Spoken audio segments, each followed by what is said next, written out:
ఇది మనసులో పెట్టుకోండి. ఏటో మొన్న చూశాను, ఎవరో సినిమా ఆయన పేరేంటి,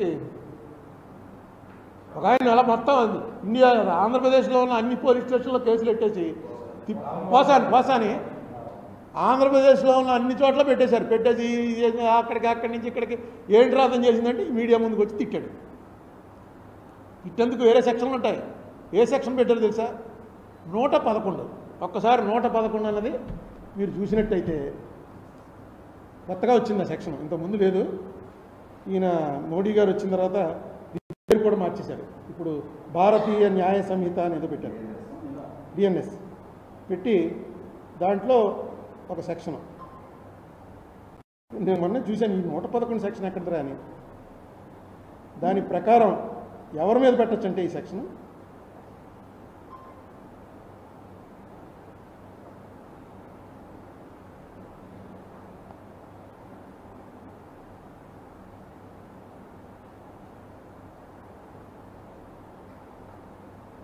కానీ ఎక్కడ పోయింది.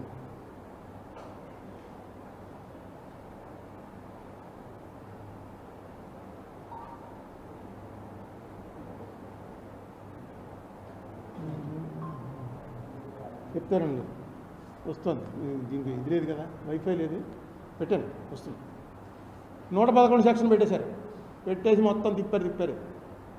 నాకు అనిపించింది ఇది శపమానం. ఇది ఒకసారి పెట్టుకుని శపమానం ఒకసారి వినండి. తిట్టిన వాడు వేరే కేసులు ఉన్నాయి, డెఫమేషన్లు ఉన్నాయి.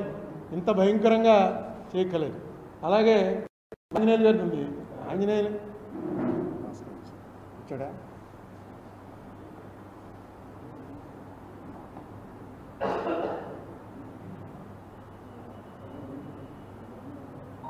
అఫెన్సెస్, ఏ అఫెన్సెస్ మీద 111 పెట్టచ్చు అంటే kidnapping, robbery, vehicle theft, extortion, land grabbing, contract killing, economic offences, cyber crimes, trafficking of people అంటే పిల్లల్ని తీసుకెళ్ళి అమ్మేస్తుంటారు, డ్రగ్స్, వెపన్స్, ఆయుధాలు సరఫరా చేయటాలు, డ్రగ్స్ సరఫరా చేయటం, పిల్లల్ని తీసుకెళ్ళి వ్యభిచార గృహాలకు అమ్మేయటం.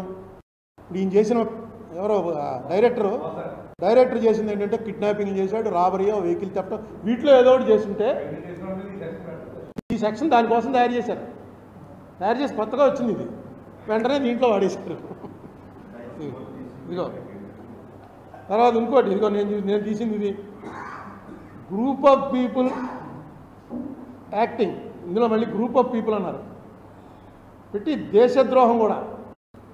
పాకిస్తాన్కి రహస్యాలు అమ్మేస్తున్నాడు, చైనాలకు రహస్యాలు అమ్మేస్తున్నాడు, డ్రగ్స్ అమ్మేస్తున్నాడు, పిల్లల్ని వ్యభిచార గృహాలకు అమ్మేస్తున్నాడు. ఆయన చూసుకుంటాడు గోళ్ళు మరి మొదలు పెట్టలేదు. ఇది ఎక్కడ గొడవ? సెక్యులర్ అంటే దేశద్రోహం అయిపోయాడు ఆల్రెడీ, అంతే కదా. ఇప్పుడు లేటెస్ట్ దాని ప్రకారం